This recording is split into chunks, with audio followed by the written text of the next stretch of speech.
Bonjour et bienvenue dans cette leçon. Nous allons maintenant voir comment effectuer des manipulations arithmétiques dans Excel. Nous verrons comment saisir une formule dans une feuille de calcul et ajouter une colonne, soustraire, diviser et multiplier. Comment nous pouvons ensuite copier et coller ces formules dans la feuille de calcul. Abordons donc la manipulation arithmétique dans Excel. Disons que dans ces fichiers de données, nous souhaitons calculer le prix unitaire d'une commande. Le prix unitaire d'une commande n'est rien d'autre que le montant des ventes en dollars divisé par la quantité commandée. Alors, insérons cette colonne à côté de celle des ventes. Faites un clic droit, sélectionnez, insérez et appelons cette colonne prix unitaire.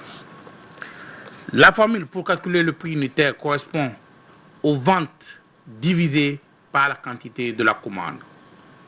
Nous saisissons donc le signe égal, puis sélectionnez la cellule E2 qui est le montant des ventes. Vous pouvez également saisir E2, puis diviser par la cellule B2 qui est la quantité de commande. Cela nous donne donc la formule pour le prix unitaire. Ensuite, nous tapons sur Entrée et nous obtenons le prix unitaire qui est de 96,94 $. Nous pouvons en outre copier cette formule dans toutes les cellules de la colonne en sélectionnant la cellule et en plaçant le curseur dans le coin inférieur droit de la cellule jusqu'à voir apparaître un petit signe plus, puis en faisant un double clic.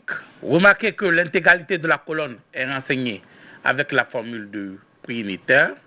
Par exemple, nous avons ici 309,77 $, qui est le prix unitaire pour le numéro de commande 37537, et ainsi de suite. Ensuite, calculons le coût total pour la consommation pour le consommateur. Le coût total pour le consommateur est égal aux ventes plus les frais de port. Alors encore une fois, insérons une colonne à côté des frais de port en cliquant sur Insérer et appelons la coût total. La formule du coût total est donc égale au montant des ventes en dollars qui est la cellule E2 plus les frais de port qui est la cellule H2. Voici donc le coût total pour la toute première commande.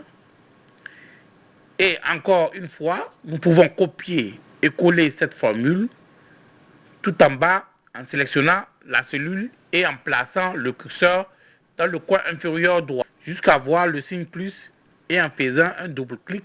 Nous avons donc la colonne du coût total. À très bientôt.